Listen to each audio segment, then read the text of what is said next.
In the high-stakes world of the NBA playoffs, experience and stamina are often as important as talent, and for Anthony Edwards, this reality hit home during the Minnesota Timberwolves matchup against the Dallas Mavericks. Edwards, who had shown flashes of brilliance throughout the regular season and into the postseason, found himself in a deep learning experience when he took on the task of guarding one of the league's most elusive players, Kyrie Irving. What seemed like a confident declaration at first quickly turned into a harsh reminder that guarding a player like Kyrie Irving requires more than just raw skill. It demands endurance, discipline, and a mental toughness that Edwards, at 22 years old, has yet to fully develop. The story started when Edwards, coming off an intense series against the Denver Nuggets, confidently stated that he would be guarding Kyrie Irving in the upcoming matchup. This wasn't just a routine comment about matchups. It was a statement that, to many, seemed to be a challenge or perhaps a warning to Irving. "I'm coming for you." Edwards' confidence was understandable. He had been one of the most dynamic players of the postseason and had already made a name for himself with his electric performances. But, as the series unfolded, it became apparent that guarding Kyrie was not as easy as Edwards may have anticipated. The Timberwolves were riding high off a narrow victory over the Nuggets, and in Game 1, they managed to keep things competitive for a while. At halftime, they even led by 3 points. Edwards had an energetic start, playing downhill and looking aggressive on both ends of the floor.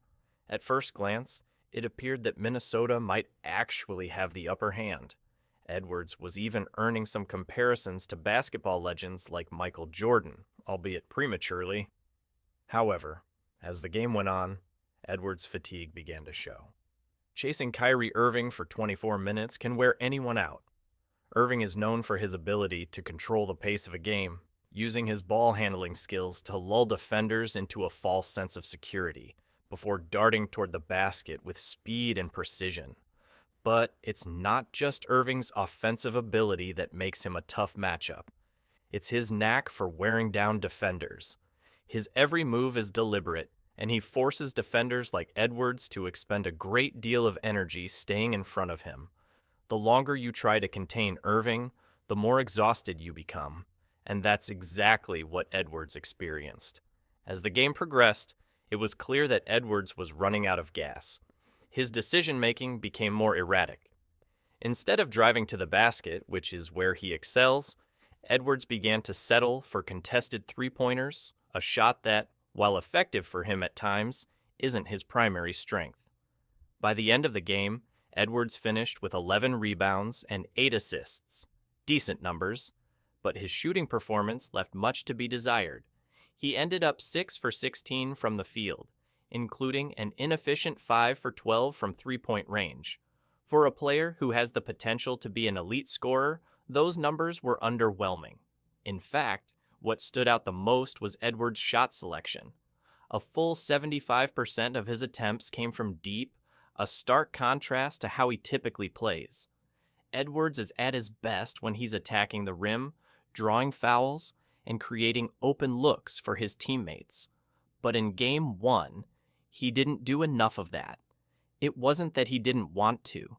It was simply a matter of being too tired to finish those aggressive plays.